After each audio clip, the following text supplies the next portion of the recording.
I want to actually bring in Congressman Ron Paul. In fact, Treasury Secretary Tim Geithner is on Capitol Hill right now trying to sell the president's massive financial overhaul plan. Geithner is testifying before the Senate Banking Committee. And moments ago, Geithner said that the government has to act now to protect the system from another potential collapse. We came into this crisis without an adequate set of tools to confront and deal with the potential failures of large, complex financial institutions. That left the government with extremely limited choices when faced with the failure of the largest insurance company in the world and some of the world's largest investment banks. Now, later today, Secretary Geithner is actually going to head over to the other side of the Hill to testify before the House Financial Service Committee. And our next guest is one to watch when that happens. Republican Congressman from Texas, Ron Paul, joins me now live. He'll be questioning Secretary Geithner this afternoon. Congressman Paul, good to see you, sir. Thank you. Congressman Paul, so is your perspective that Tim Geithner needs to dramatically change his approach at this point? We've seen Paul Krugman and other economists say the worst thing that could happen right now is for the government to ease up on the stimulus and other things, that it could lead to another crash. What are your thoughts? Well, it would be good to stimulate the economy, but you don't stimulate it by doing the same things we've done for 20 years. And the policies that gave us our trouble, it can hardly be the solution. So spending more money and borrowing more money and inflating the currency, it will not solve the problem. They're making the assumption that it was a lack of regulations that caused our trouble.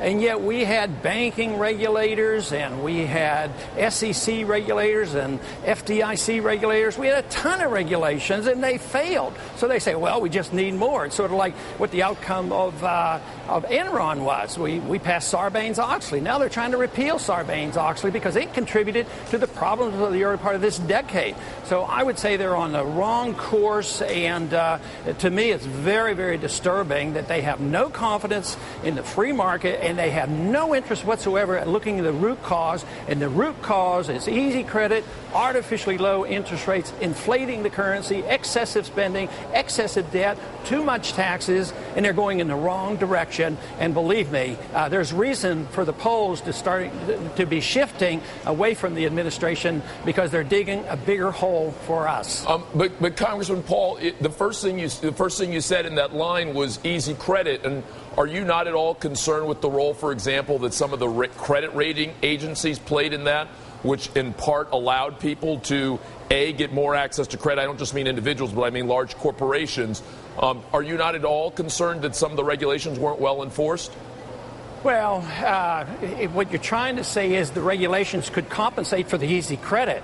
It wasn't the regulators who created the credit. It was the Federal Reserve that pumps up the money supply and artificially lowers the interest rates. And then the regulators are supposed to come in and adjust. You might say the housing bubble should have been stopped by the regulators, but Congress and the regulators actually forced some of these subpar loans. They had to give loans with no down payments, and that was involved with the regulators. So the regulators failed because the system of regulations can't possibly compensate for the errors that are made by the Federal Reserve in creating a monetary system that is just not stable at all. Congressman Paul, I want to bring in my colleague Chuck Todd, who's the political director for NBC, who just completed our poll that talks about some of the concern among the American people for some of the spending.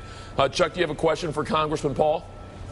Well, I want to ask the congressman, so redo regulation right now. You say you want to get rid of some of this stuff, but obviously there was some missing regulation. Maybe the SEC didn't have enough correct people there. So, you know, where do you regulate? Well, what your statement says is it proves regulation didn't work, or that it was misdirected. The regulation should be on the Federal Reserve. We should have transparency of the Federal Reserve. They can create trillions of dollars to bail out their friends, and we don't even have any transparency of this. They're more powerful than the Congress. So yeah, but isn't we do need regulation. But isn't the Treasury Secretary? I mean, one thing about this new plan from the administration is that they actually do want to try to bring some more transparency and accountability to the Fed. I know it's not as much as you'd like to see, but is it not an improvement? No. They're giving a tremendous amount of more power to the Federal Reserve, the very institution that created our problem. I mean, that's about the way Washington works. Not enough regulations, too much regulation to begin with, so they give it more.